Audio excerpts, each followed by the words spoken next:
శ్రీమద్ భాగవతం నుండి మరొక పద్యం.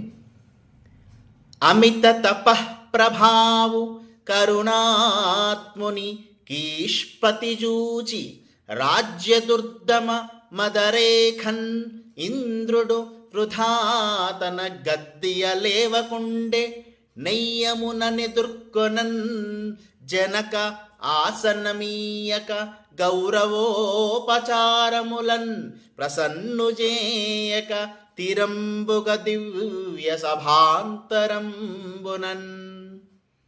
ఈ పద్యంలో ఆ విధంగా సభలోకి వచ్చిన బృహస్పతిని చూచి దేవేంద్రుడు తన సింహాసనం దిగలేదు, ఆదరంగా ఎదురూ పోలేదు, కూర్చుండటానికి ఆసనం చూపలేదు, గౌరవ పురస్సరంగా స్వాగతం పలుకలేదు.